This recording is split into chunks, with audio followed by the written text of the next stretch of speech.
Hello everyone, this is Energetic Aryavarth Vikas from Devghar, Jharkhand. Once again, I have come in front of you all guys for the new topic, and the topic is that अपने आप को कम मत आंकिए. Yes, आज की मेरी यही topic है और मैं इस टॉपिक पे डिस्कशन करना चाहता हूँ कि अपने आप को कम मत आंकिए. आज के दौर में और न्यू जनरेशन की दौर में जैसे मैंने देख रहा हूँ कि इंसान अपने आप को बहुत कम आंक लेता है कि मुझसे ये नहीं हो पाएगा, मैं ये नहीं कर पाऊँगा. भिन्न भिन्न प्रकार के मन में प्रश्न और क्वेश्चन आने लगते हैं और उनको कहीं ना कोई हेल्प करने वाले नहीं होते हैं, बल्कि उनको पिन करने वाले होते हैं कि हाँ यार ये तुमसे नहीं होगा. बस मैं एक बात ये बताना चाहता हूँ कि अपने लाइफ में हम क्यों कम किसी से नापें और कांपें. सबसे बड़ी बात यहाँ ये है कि आप जिस पोजीशन पे हो बेस्ट हो, अब उसको थोड़ा सा और अपग्रेड करने की ज़रूरत है.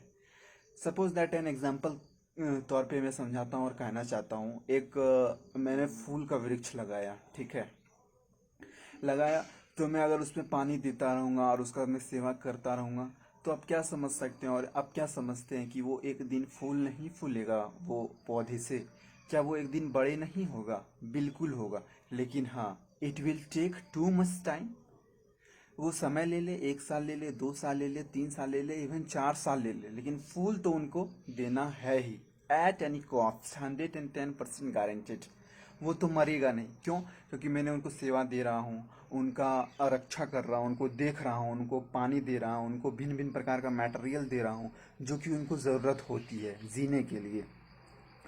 और दूसरा बात मैं ये बताना चाहता हूँ कि अपने जो लक्ष्य है उसके साथ अगर आप समझौता कर लेते हैं तो फिर आपसे कुछ भी नहीं हो सकता है. फिर मैं एक एग्जांपल के तौर पे बताता हूँ, वही फूल के पेड़ को लेके. मैंने उसको रोपा और वो मेरा लक्ष्य है कि उससे हमको फूल लेना है, ठीक है. तो मेरा वो लक्ष्य हो गया है कि उससे मुझको फूल लेना है. अगर मैं उसके प्रति मैं उनको ध्यान ना रखूं, उनका मैं रक्षा ना करूं, उनको उनके प्रति मैं काम ना करूं, हार्ड वर्क ना करूं, तो आपको लगता है क्या कि मैं उस पेड़ से और उस पौधे से मैं फूल प्राप्त कर सकूं? ओवरऑल है कि मैं अपने लक्ष्य से समझौता ना करूं. सबसे बड़ी बात यह है. तीसरी बात मैं बताना चाहता हूं कि आज के दौर में क्या होता है कि इंसान और स्टूडेंट बहुत चिंता करने लगता है कि यार ये मुझसे हो नहीं पाएगा, ये नहीं हो सकता है, सामने वाला क्या कहेंगे, मेरे घर के फैमिली क्या कहेंगे, मेरे दोस्त क्या कहेंगे. भिन्न भिन्न प्रकार के क्वेश्चन अराइज होने लगते हैं कि हमसे नहीं हो पाएगा. ओवरऑल वो वहीं पे हार जाते हैं. एक कॉमन एग्जांपल मैं बताता हूँ. एक रूरल एरिया के अगर एक स्टूडेंट और एक युवक कहते हैं कि मैं यूपीएससी का एस्पिरेंट हूँ, तो सब लोग सुन के उसका हंसी और मजाक उड़ा देते हैं. यस, ऐसा बिल्कुल होता है. तो सुन के उनका मजाक बना देता है, हंस देता है उनके.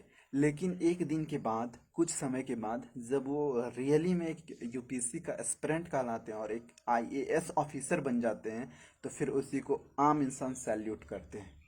पहले उसका मजाक उड़ाया, पहले उसको देख के हंसा, सोचा कि यार ये तुमसे नहीं हो पाएगा.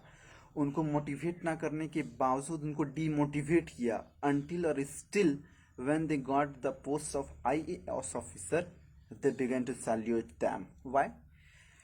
सबसे बड़ी बात यहाँ ये है कि उनके पास वो दृढ़ संकल्प नहीं है कि मैं ये कर सकता हूँ. बिल्कुल उनके पास है, लेकिन जब सोशल एक्टिविस्ट अच्छा नहीं होता है, सोशल प्लेटफॉर्म अच्छा नहीं होता है, तो हम लोग हार जाते हैं खुद से. लेकिन ज़िंदगी में हारना तो मैंने कभी नहीं सीखा और मैं अपने दोस्तों को भी कहता हूँ इस वीडियो के माध्यम से, ज़िंदगी में हारना तो कभी नहीं है. सबसे बड़ी बात यहाँ ये है. सो आज की मेरी यही टॉपिक थी कि अच्छे से रहना है, अच्छे से मोटिवेट रहना है अपने ज़िंदगी में, और किसी से अपने आप को कम नहीं आंकना है. This is the topic.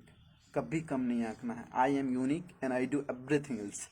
So once again I will come tomorrow.